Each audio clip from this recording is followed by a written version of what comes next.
और वो बस सामने देखेंगे। स्टार्ट कर रहे हैं नया लेक्चर। बेटा मैं पहले ये बताओ, मैंने जितनी टेबल बना ली इसमें कोई प्रॉब्लम है क्या? अगर अभी सुन टेबल सब सुना देंगे, ये सोच के बोलना। या तो तुम्हारी प्रॉब्लम या हमारी प्रॉब्लम, या आपकी प्रॉब्लम या मेरी प्रॉब्लम। या तो आप पूछ लो, नहीं तो मैं पूछ रहा हूँ।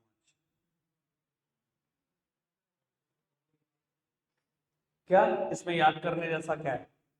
तीसरी बार टेबल बना रहा हूँ। डिवेंचर की कॉस्ट ब्याज होती है, प्रेफरेंस की प्रेफरेंस डिविडेंड, इक्विटी की इक्विटी डिविडेंड।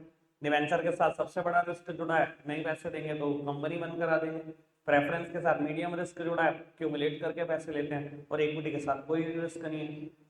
बात यह है भाई, पढ़ने में ध्यान नहीं होता। बात और कुछ नहीं है ना। क्या कह रहा? बात तो ये भी है कि थोड़े दिन पहले तू क्या पूछ रहा था, मेरे को ये भी अच्छे से याद है। आकाश भाई भी थे, शौर्य भी थे, प्रूफ के साथ। कह रहा भैया पार्टनरशिप नहीं आती, एक बार बताना। मैंने कहा अच्छा। मैंने कहा लाइबिलिटी। कह रहा हाँ ये तो अकाउंट्स में पड़ा हुआ है, लाइबिलिटी बैलेंस शीट में होता है ना लाइबिलिटी। ऐसी ऐसी बातें कर रहा था भाई, मैं चक्कर खा के गिरने वाला था। ये ना बता तो मुझे कितना पढ़ाई में तेरा ध्यान है। चैप्टर 8 है बाबू, सोर्स ऑफ बिजनेस फाइनेंस। ठीक है जी। सामने देखना जी। बेटा अब आगे बढ़ा रहे हैं चर्चा को। इतनी चर्चा में किसी की कोई परेशानी नहीं है, ऐसा मैंने मान लिया। बाबू चर्चा को आगे बढ़ा रहे हैं, मैं एक और हेडिंग इंट्रोड्यूस कर रहा हूं इस टेबल में। हेडिंग का नाम है फ्लोटेशन कॉस्ट। बेटा चाहे बोलो फ्लोटेशन कॉस्ट, चाहे बोलो कॉस्ट ऑफ रेजिंग फंड, चाहे बोलो बेटा मैं हिंदी में एक बात बोलता हूँ, पैसा लेने के लिए जो आप पैसा खर्च करते हो उससे बोलते हैं आप फ्लोटेशन कॉस्ट। बेटा अब आप सोच रहे होंगे कि पैसा लेने के लिए भी पैसा खर्च होता है क्या? बेटा कईयों को याद भी नहीं आएगा। आप खुद सोचो, कई बच्चे मुझसे क्वेश्चन करते हैं स्टेज पर कि मैं तो खुद ही बैंक लोन मांगने जा रहा हूँ, मेरा कहां से पैसा खर्च हो जाएगा, मेरे पास तो पैसे है ही नहीं। बेटा बैंक लोन मिलेगा ही नहीं। अगर आपकी सोच है ना कि मुझे 10 लाख रुपए लोन चाहिए, जेब में डाल लो बेटा 30 से 40 हजार, वरना भूल जाओ लोन भी नहीं हो सकता। बेटा ये जितने सोर्स ऑफ फाइनेंस लिखे गए हैं ना, इनमें कोई ना कोई कॉस्ट इन्वॉल्व है, कोई ना कोई फ्लोटेशन कॉस्ट पक्का है। इनमें से कहीं से भी पैसा लेना चाहोगे ना, पहले पैसा खर्चना पड़ेगा। मैं आपको दिखा भी चुका हूं ऑलरेडी ये बात, और अगर जिनको याद नहीं है मैं दोबारा भी बता रहा हूं। बेटा आप बैंक लोन लेने जा रहे हो आज, ठीक है, 10 लाख रुपए का। बेटा आपने बैंक को कहा बैंक मुझे एक लोन चाहिए, ब्रांच मैनेजर का सीधा सा आंसर होगा सर प्रॉपर्टी गिरवी रखे बिना हम कुछ नहीं देते। आपने कहा जी मेरे नाम एक घर है जिसकी वैल्यू 20 लाख रुपए में गिरवी रखने को तैयार, मुझे 10 लाख का लोन चाहिए। ब्रांच मैनेजर क्या कहेगा, कल पेपर लेके आना अलॉन्ग विद चेक ऑफ ₹5,000। 5,000 का चेक साथ में लेते हैं। आ जाएगा जी 5,000 रुपए किस बात के? ब्रांच मैनेजर ने सीधा कहना है कि ये पेपर मैं खुद नहीं चेक करूंगा सर, मुझे तो ये समझ नहीं है कि मैं पेपर देखकर बता दूं ये ठीक है कि नहीं। सर ब्रांच मैनेजर ठीक है बहुत पढ़ा लिखा आदमी है, पर इस काम का एक्सपर्ट नहीं है वो। इंडिया में फर्जी पेपर बनवाना भी कोई बहुत बड़ी बात नहीं है। तो बेटा ये पेपर आप अपने एडवोकेट को दे देंगे। हर बैंक के पैनल पर 5-6 एडवोकेट रहते हैं, किसी एक एडवोकेट को दोगे कि उसकी फीस है 5,000। तो वो ये पेपर जाएंगे उस एडवोकेट के पास, एडवोकेट अंदर से कचहरी से वेरीफाई करा कर देगा ये पेपर एक्यूरेट है कि नहीं, ये प्रॉपर्टी आपकी नाम ही सच में रजिस्टर्ड है या नहीं है, कहीं और किसी बैंक में गिरवी तो नहीं पड़ी। सब कुछ वेरीफाई करा कर देगा अंदर से। ठीक है जी। तो वो 5,000 रुपए खर्च हो गए आपके, मुझे बताओ लोन हो गया क्या? नहीं हुआ ना लोन, खर्चा हो रहा है। बाबू कचहरी से चलो रिपोर्ट रिपोर्ट आ गई, एडवोकेट ने कह दिया जी प्रॉपर्टी एक्यूरेट है, अब आप आगे प्रोसीड कर सकते हो। ब्रांच मैनेजर ने कहा ठीक है जी हम अब आगे प्रोसीड करते हैं। 5,000 रुपए खत्म हो गए। बाबू ब्रांच मैनेजर ने आपको कहा जी फटाफट से काम करो, ये ना प्रॉपर्टी मुझे इंस्पेक्ट करा कर लेकर आओ। मैं देखना चाहता हूँ ये प्रॉपर्टी किस जगह पर है। तो आपने कहा जी अच्छा ठीक है जी दिखा लेता हूँ। उसने कहा जी खाली दिखानी नहीं है, 3,000 रुपये चार्जेस है तो इसके। आपने कहा जी क्या बात कर रहे हो? प्रॉपर्टी आपको दिखा के लानी है, मैं ला रहा हूँ गाड़ी घर से, गाड़ी में बिठा के लेके जाऊंगा, दिखा के लाऊंगा, यहीं छोड़ दूंगा।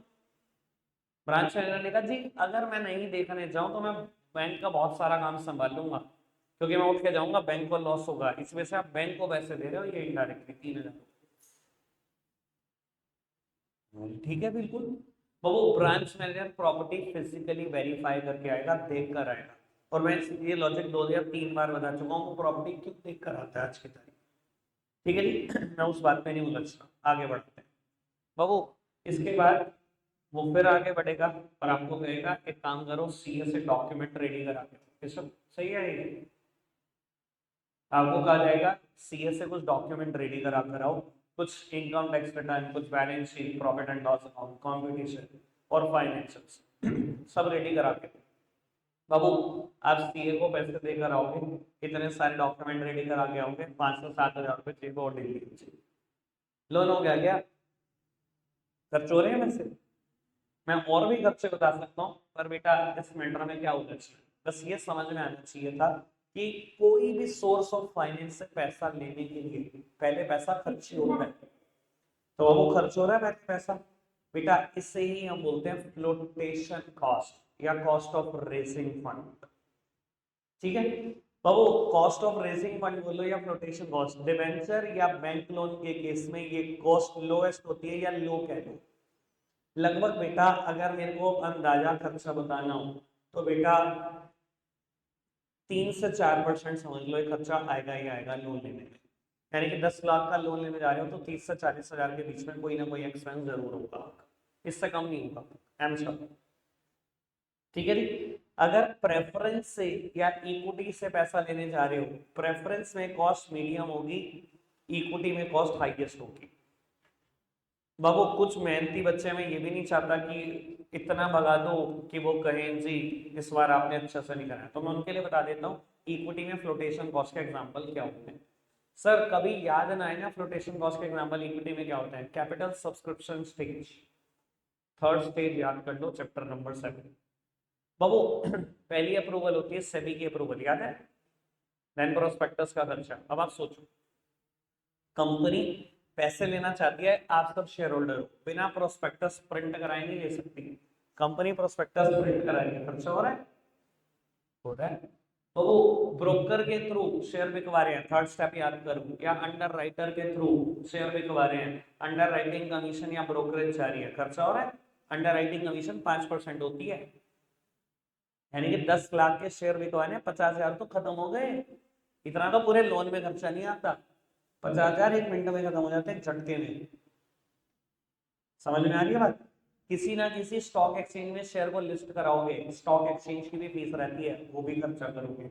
इसके अलावा कंपनी टीवी एड तक करके बताती है कि हमारे शेयर आ रहे हैं खरीद लो, टीवी एड तक करते हैं हमारे शेयर आ रहे हैं खरीद लो। यानी कि अगर मैं 100 करोड़ भी लेना चाह रहा हूं ना, 5-5 करोड़ के तो ऐड कर देता हूँ टीवी में, 10-10 करोड़ रुपए खर्चा आ जाता है 100 करोड़ लेने का।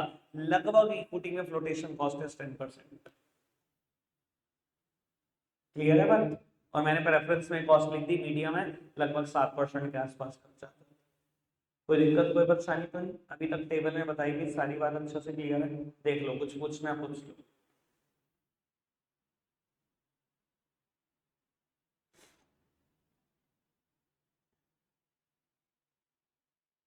सब क्लियर?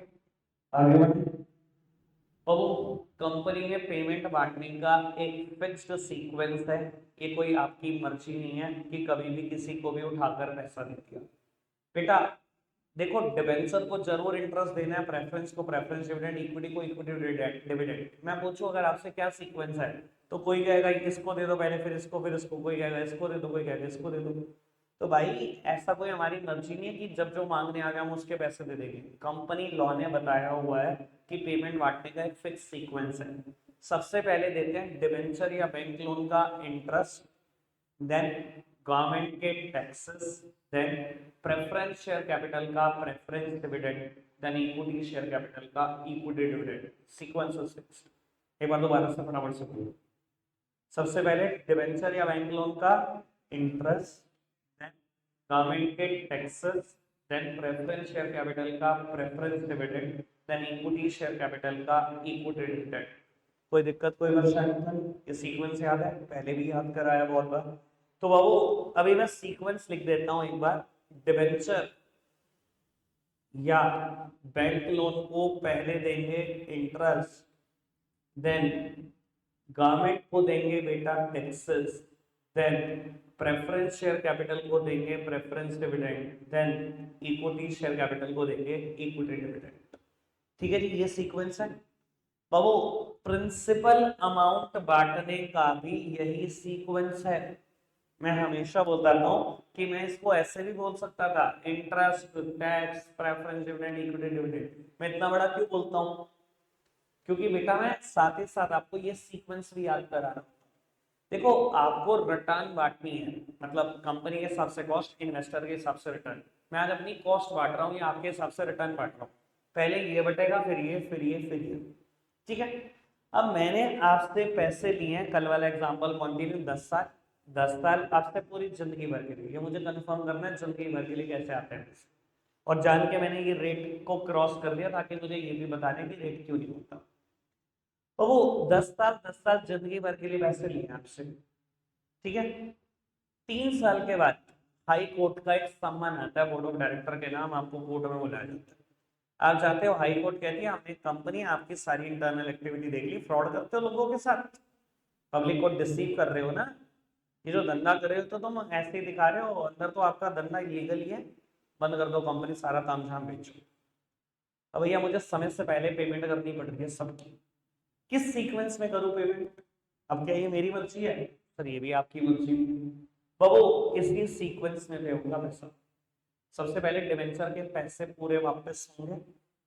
देन सर अगर आपने सोचा कि मेरे पास पैसा बचा ही नहीं, डिवेंचर को तो उसका पैसा मिल ही जाएगा। क्यों, कोई बताएगा? कल आपने एक एसेट गिरवी रखी थी डिवेंचर के फेवर में, डिवेंचर तो बिना एसेट के पैसे नहीं देते। आपने 10 लाख रुपए लिए, 15 लाख की कम से कम एसेट उनके पास गिरवी पड़ी है। आप टेंशन ना लो, उनका पैसा नहीं बनता, उनको तो मिलेगा ही मिलेगा, कोई दुनिया की ताकत नहीं है। तो डिवेंचर के पैसे मिल गए। Then government dues. बेटा गवर्नमेंट के ड्यू क्या हो सकते हैं? बेटा टैक्स के अलावा भी गवर्नमेंट के ड्यूज हो सकते हैं, जैसे कि हाउस टैक्स हो सकता है। ये जो टैक्स लिखा है मैंने, टैक्स का मतलब इनकम टैक्स होता है, अगर कुछ हाउस टैक्स हो सकता है, बिजली का बिल बकाया हो सकता है सरकार का। अगर कोई और ड्यू बकाया है तो गवर्नमेंट के ड्यूज रहेंगे। देन प्रेफरेंस शेयर कैपिटल के पैसे, देन इक्विटी शेयर के कैपिटल के पैसे, वो भी बचे तो, ना बचे तो कुछ। ठीक है, इसी सीक्वेंस में प्रिंसिपल अमाउंट भी रीपे होता है। कोई दिक्कत कोई परेशानी तो नहीं, एक के बाद एक कड़ी जुड़ेगी, कुछ बातें नहीं होंगी, सुनना आराम से। अब पिछली जितनी बात नहीं होंगी, मैं फुल फ्लैश चैप्टर पढ़ा रहा हूँ आपको, ये फुल फ्लैश चैप्टर बता भी दिया कितने दिन का चैप्टर है। इसमें लापरवाही मतलब बहुत भारी पड़ जाएगी आपको, आप सोच नहीं पाओगे कितनी भारी पड़ेगी। ठीक है जी। बाबू अब बात को आगे बढ़ाते हैं। मान लो मेरी कंपनी ने 5 लाख रुपए कमाए, ठीक है, और मैं देना चाहता हूँ सबके सबके पैसे, डिवेंचर को इंटरेस्ट, गवर्नमेंट को टैक्स, प्रेफरेंस का प्रेफरेंस डिविडेंड, इक्विटी का इक्विटी डिविडेंड, ठीक है, देना चाहता हूँ। तो मेरे एग्जांपल में डिवेंचर का इंटरेस्ट कितना, कल मैंने बताया था मैंने 10 लाख रुपए डिवेंचर से लिए, 9% ब्याज देना है, मैंने 90,000 रुपए दे दिया डिवेंचर का इंटरेस्ट, पैसे बचे 4,10,000। सरकार को देना है टैक्स, टैक्स का बेटा मान लो 1,10,000 दे दिया टैक्स, पैसे बचे 3 लाख। प्रेफरेंस को डिविडेंड देना है, मेरे एग्जांपल में मैंने 10 लाख लिए हुए हैं प्रेफरेंस से, 12% प्रेफरेंस डिविडेंड देना है, 1,20,000 प्रेफरेंस डिविडेंड दे दिया, पैसे बचे 1,80,000। ठीक है, किसके हैं ये पैसे? किसके हैं ये पैसे? इक्विटी का इक्विटी डिविडेंड के लिए हैं, 4 ही तो बंदे हैं, एक को दे दिया, दूसरे को दे दिया, तीसरे को दे दिया, इसके तो पैसे बचे इक्विटी का इक्विटी डिविडेंड के। अब मैं आपको एक काम की बात बताता हूँ बाबू, क्या कभी मेरी कंपनी ये बता सकती है कि साल खत्म होने में मेरे को कितने पैसे बचेंगे, कितना प्रॉफिट होगा? कोई भी कंपनी, मुझे मिलवाना है ऐसे ज्योतिषों से, ऐसे लोगों से जो एस्ट्रोलॉजिकल प्रोडक्शन इतनी एक्यूरेट कर पाए, तो ये बता दें कि प्रॉफिट कितना होगा। आपको क्या लगता है प्रॉफिट एग्जैक्ट राउंड फिगर में होता होगा? हैं? दुकान के बिजली के बिल आते हैं 5892, कैसे लाओगे राउंड फिगर में आंसर, मुझे थोड़ा समझाओ सर। कभी कोई डिटरमाइन नहीं कर सकता ना कितना प्रॉफिट होगा, कोई है ऐसी कंपनी नहीं बता सकती ना कि कितना प्रॉफिट होगा। जब कोई यही नहीं बता सकता कि कितना प्रॉफिट होगा, तो ये कैसे बता देगा कि इक्विटी के लिए कितना बचेगा? कोई बता सकता है इक्विटी के लिए कितना बचेगा? भैया ठीक है, आपने इसको फिक्स देने हैं, 10 लाख लिए हुए 9% देने, 90,000 देने, इसको भी फिक्स देने हैं, 10 लाख लिए हुए 12% देने हैं। सर इन दोनों को चाहे फिक्स पैसे देने हैं, लेकिन अगर प्रॉफिट ही नहीं पता तो ये कैसे बता दूंगा कितना बचेगा? इक्विटी को हमेशा वो मिलता है जो बच जाता है। इसी वजह से इक्विटी के सामने कभी कोई रेट हो ही नहीं सकता, जो बच जाए मिल जाए। कभी ये पैसा 10 लाख बच सकता है, कभी 20 लाख बच सकता है, कभी 2 रुपए बच सकता है, कभी 25 रुपए बच सकता है, जो बचेगा वो मिलेगा। जब मुझे पता ही नहीं मुझे क्या प्रॉफिट होगा, तो मैं ये कैसे बता सकता हूँ कि क्या बचेगा बांटने के बाद? समझ में आया इक्विटी के सामने रेट क्यों नहीं होता? अच्छे से क्लियर हुई है बात कि इक्विटी के सामने रेट क्यों नहीं होता? पक्का सर? आगे बढ़ाएं बात को। मैं एक बात अभी बोल रहा हूं, वो कंफर्म हुई थी कल। इक्विटी को ना इसी वजह से हम बोलते हैं residual owner. Residual owner, residual owner मतलब ऑनर क्यों बोलते हैं ये तो कल पता लग जाएगा। इनको क्या मिलती है बेटा? रेसिड्यू मिलती है। रेसिड्यू मतलब बच्चा कुछ मिलता है, इसी वजह से इनका नाम पड़ गया रेसिडुअल ऑनर। क्लियर है बात? पक्का से? आगे बढ़ बेटा। चलो मैं इक्विटी वाली बात थोड़ी सी कंफर्म करने की कोशिश करता हूँ। बेटा एक बात बताओ, ये इक्विटी शेयर होल्डर पागल है जो इन्वेस्ट कर रहे हैं इक्विटी में? बहू मैं ऐसा क्वेश्चन क्यों उठा रहा हूँ, क्योंकि ज्यादातर दुनिया को लगता है तो बिल्कुल पागल है। वो होती है ना 11th क्लास की छोटी सी समझ, और एक little knowledge is a very dangerous thing. क्योंकि आपको क्या लगता है कि देखो हमने इक्विटी शेयर खरीदे भी, जब डिविडेंड मिला तो हमारा नंबर आखिरी था, जब प्रिंसिपल अमाउंट मिला तो हमारा नंबर आखिरी था, लॉस हुआ तो हमें डिविडेंड मिलेगा ही नहीं, प्रॉफिट हुआ कल मैंने बताया था तो भी कंपनी डिविडेंड ना बांटना चाहे तब भी हम कुछ नहीं कर सकते। यार ये क्या हो रहा है? तो दुनिया खरीदती क्यों इक्विटी शेयर अगर इसके अंदर इतनी कमियां हैं? बेटा जितनी कमियां दिखाई दे रही है ना, वो इक्विटी की खूबी के सामने कुछ नहीं। मैं ऐसा क्यों बोल पा रहा हूँ बेटा? मैं ऐसा इसलिए बोल पा रहा हूँ क्योंकि बेटा इक्विटी को चाहे बचा कुचा मिलता है, पर बेटा कई बार ये बचा कुचा बहुत ज्यादा होता है, और कई बार नहीं, मैक्सिमम टाइम। अगर कंपनी हर साल भी देखे ना, हर साल कम से कम मेरे को लगता है अच्छी कंपनियां 20% इक्विटी डिविडेंड तो बांटती ही रहती है। कहाँ 9% डिवेंचर, कहाँ 12% प्रेफरेंस, और कहाँ 20% हर साल का। लेकिन कंपनियों में ना जब अच्छा दौर आता है तो कंपनियां इतना इतना डिविडेंड बांटती हैं कि बेटा बहुत बहुत ज्यादा। मैंने बताया कि था बेटा इनफोसिस कंपनी एक ऐसी कंपनी है जिसने बेटा 3000% डिविडेंड बांटा हुआ है। 3000, कहाँ 9 9 12 12 के चक्करों में मुझे। हीरो होंडा ने 2400% डिविडेंड बांटा हुआ है। मैं क्यों कहूँ ये 1,80,000 बचे, मैं कहता हूँ 50 लाख कमाए कंपनी ने। क्या देना है डिवेंचर को? सर क्या डिवेंचर आपके प्रॉफिट में पार्टिसिपेट करते हैं? नहीं भाई, प्रॉफिट थोड़ी होता है इनका। इनको क्या मिलेगा? मैंने 10 लाख रुपए लिए हुए हैं, 9% ब्याज देना। चाहे मैं 5 लाख कमाऊं, चाहे मैं 50,000 कमाऊं, चाहे मैं 50 लाख कमाऊं, चाहे मैं 50 करोड़ कमाऊं, इनका तो 90,000 ही मिलना है। मैंने 90,000 दे दिए 50 लाख में से, बच गए 49,10,000। मान लो टैक्स दे दिया 9,10,000, बच गए 40 लाख। 1,20,000 का प्रेफरेंस डिविडेंड दे दिया। भाई 40 लाख कमाए, प्रेफरेंस डिविडेंड का मेरे प्रॉफिट पे नजर रखेंगे, लाओ 40 लाख दे दो। तुमसे मैंने 10 लाख रुपए लिए, 12% देना है, लो 1,20,000। कितना बच गया? 38,80,000। किसका है? सब इक्विटी का है। पर मैं क्यों कहूँ बेटा 50 लाख की कमाई, 5 करोड़ कमाए, पैसा बच गया 4.5 करोड़ इक्विटी के लिए। और मैं क्यों कहूँ बेटा 5 करोड़ कमाए, 50 करोड़ कमाए। तो बेटा इक्विटी के लिए वो बचा कुचा भी इतना ज्यादा होता है कि वो 9 और 12% से बहुत बहुत ज्यादा होता है। एक तो ये कारण है दुनिया का इक्विटी शेयर के पीछे भागने का। पहला कारण समझ में कि दुनिया इक्विटी शेयर के पीछे क्यों भाग रही है। दूसरा कारण इक्विटी शेयर के पीछे भागने का, और वो इक्विटी शेयर होल्डर को ना हम ऑनर ऑफ द कंपनी, क्यों मालिक क्यों बोलते हैं बेटा, इक्विटी शेयर के पास राइट होता है, राइट टू वोट, जो किसी के पास नहीं होता बेटा, किसी के पास दुनिया में राइट टू वोट नहीं होता। कंपनी में 16 सोर्स पढ़ाऊंगा, किसी के पास राइट टू वोट नहीं। इक्विटी शेयर होल्डर की मीटिंग में ही हर चीज डिसाइड होगी। इनके पास वोटिंग राइट्स हैं जो किसी के पास नहीं है। इनको तो किसी मीटिंग में बुलाते भी नहीं, हम पूछते भी नहीं कि कंपनी क्या करे, एक्सपेंशन कैसे करे, बोर्ड ऑफ डायरेक्टर कौन हो, सब चीजें इक्विटी की ही मीटिंग में, इनको कभी कुछ नहीं पूछा जाएगा।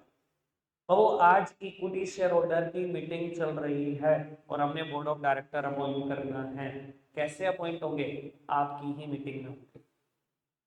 तो ये बोर्ड ऑफ डायरेक्टर अपॉइंट करने की जरूरत क्या है बेटा, मेरी कंपनी में ना 20,000 इक्विटी शेयर होल्डर है। एक बात बताओ, 20,000 लोग डिसीजन ले सकते हैं? अभी मैं आपको, अगर आप कितने बैठे होंगे, 20-30 लोग बैठे होंगे। अगर मैं ये कह दूं ना कल का ना बेटा टाइम चेंज है, कल ना मैं 3 बजे पढ़ाऊंगा, या आप सजेस्ट कर दो कोई टाइम, अभी मैं बता रहा हूँ 30 लोग मिलकर डिसाइड नहीं कर पाएंगे और लड़ पड़ेंगे, नहीं मेरी डिवीजन नहीं है, नहीं वो नहीं वो। 30 लोग एक डिसीजन नहीं ले सकते, तो 20,000 लोग ले लेंगे। समझ सकते हो ना, 20,000 लोग एक जगह में बैठेंगे किसी चीज को डिसाइड करने, लड़ते लड़ते डिसाइड हो जाएंगे, कुछ भी नहीं डिसाइड होना। मानते हो बात?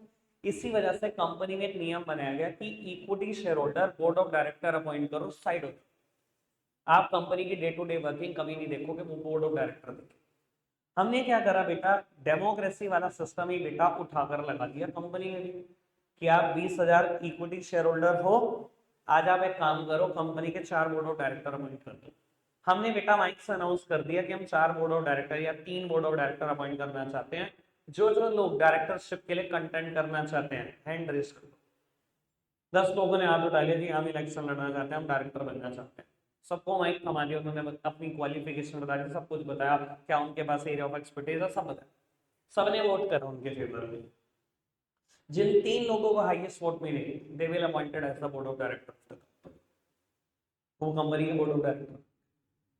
बाकी लोग बेटा, बाकी लोग इक्विटी शेयर होल्डर साल में एक बार मिलते हैं, और अगर वो नंबर ज्यादा हो तो सिर्फ वर्चुअली मिलते हैं, on video calls, face to face भी नहीं मिलते। और बाकी सिर्फ बोर्ड ऑफ डायरेक्टर पूरे साल भर मिलते हैं और कंपनी के भले के लिए डिसीजन लेते हैं। अब अच्छा एक बात बताओ, जब आपने मेरी इतनी कहानी सुनी, ये समझ में आया कि बोर्ड ऑफ डायरेक्टर कुछ और नहीं होते, खुद इक्विटी शेयर होल्डर ही होते हैं। उनके पास भी तो शेयर होता है, तभी तो बोर्ड ऑफ डायरेक्टर बने। समझ में आएगी बात? ये समझ में आया कि बोर्ड ऑफ डायरेक्टर को बनाने वाले इक्विटी शेयर्स हैं। तो ये भी समझ में आया होगा बेटा, अगर बोर्ड ऑफ डायरेक्टर ने कल को कोई गलत काम कर दिया जो कंपनी के अगेंस्ट चला गया, they are directly held responsible, held accountable for the final results to the share holder. बेटा उनको रिस्पॉन्सिबल ठहराया जाएगा रिजल्ट्स के लिए। शेयर होल्डर अपनी मीटिंग में बुला भी सकते हैं और लताड़ भी सकते हैं, डांट देते हैं, क्या किया ये तुमने कंपनी के लिए, बहुत सुना देते हैं। क्लियर है बात? कोई दिक्कत कोई परेशानी तो नहीं इस बात में? अभी तक मैंने जितनी बात बोली सब समझ में आई? बाबू थोड़ी सी बात और अभी मेरी रहती है, अभी मैंने ये वाला पोर्शन भी नहीं पढ़ा है, कल मैं बता देता हूँ। ये टेबल पूरी हो जाएगी, रिटेन अर्निंग सारा समझ में आ जाएगा, कल मैं बुक से डिवेंचर पर पहुंच चुका। ठीक है जी, रखते हैं आज के लिए इतना ही है प्यारे बच्चों, बाय।